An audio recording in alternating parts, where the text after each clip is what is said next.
Akai Mpcs are iconic and have been used by so many of our heroes to produce amazing music. They have a certain magical aura that makes them fascinating. I've always wanted to see how difficult they are to use, so I finally bought one. But the first problem was, it hadn't been used in 18 years, so I had to clean it first. I started by brushing the big bits off by hand, and then moved to using a wet wipe, but I actually wouldn't recommend this just in case you get moisture inside where the buttons are. So I moved to a microfiber cloth and it worked really well. Then the dangerous bit, I realized if I was going to clean it properly, I was going to have to take it apart, which I wasn't looking forward to. There's quite a few bits to pull apart and a good number of screws, but it's all actually very straightforward. However, it still didn't prepare me for what was about to happen with taking the top off. I took it off. It's just quite difficult because of the clips. And I can't lie, I emptied my ass in fear. What this did allow me to do was clean the faceplate properly and not have to worry about getting any moisture inside. I spent the next day and a half doing all the internal stuff and not filming that just because I wanted to focus on actually doing it and not messing it up. But essentially I followed this guy called Wask in his tutorial, only doing the bits I thought I was capable of. And there it is, nice and clean, looking brand new, except for the buttons maybe. I actually didn't try to take the yellow out of the buttons, I quite like that.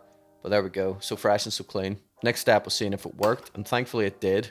Great success. I'll probably end up swapping the floppy disk drive for a USB or an SD card reader eventually, but I wanted to see if I could find any floppy disks with sounds on them to play around with, which led me to this old Akai called the Remix 16, which is essentially their attempt at hybrid of a sampler and a mixer, which is pretty interesting considering all Pioneer mixers are essentially that these days. However, what I found on these discs was some goofy goober sound effects, which led to some weird stuff.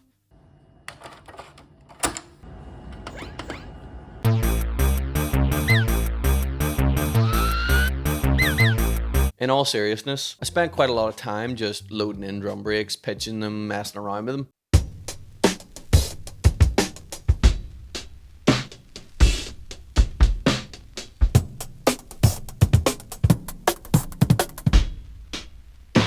And I spent even more time just bringing in samples that I liked and looping them up and changing the pitch. Sometimes the loops didn't even work that well, but I would just be vibing out and really enjoying it.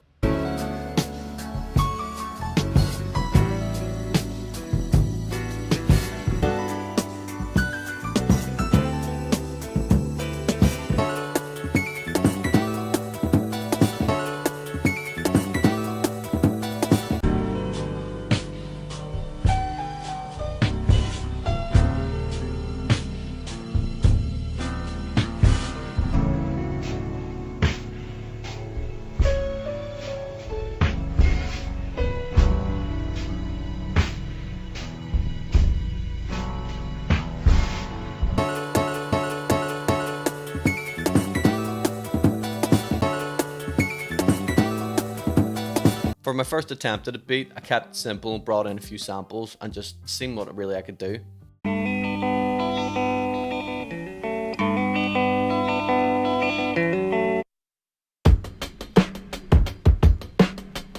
Hey! Here goes nothing.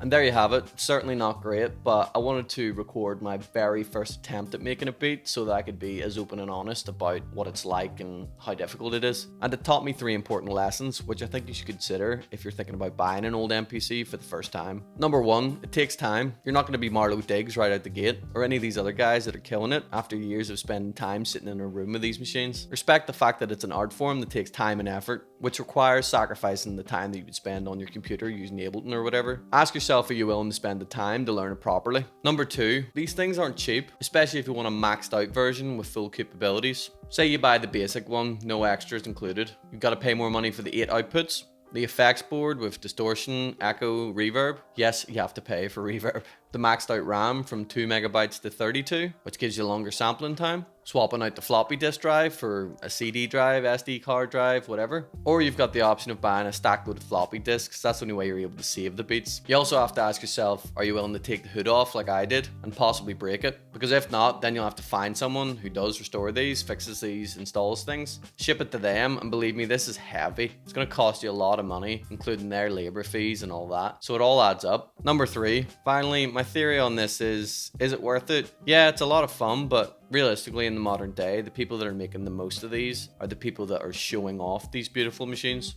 People like Cookin Soul, Bastard Crew, they're making amazing videos that are very entertaining to watch. If you're wanting to go down that route, great. But I think if you're not, the price and the effort it'll take is arguably not worth it, in my opinion.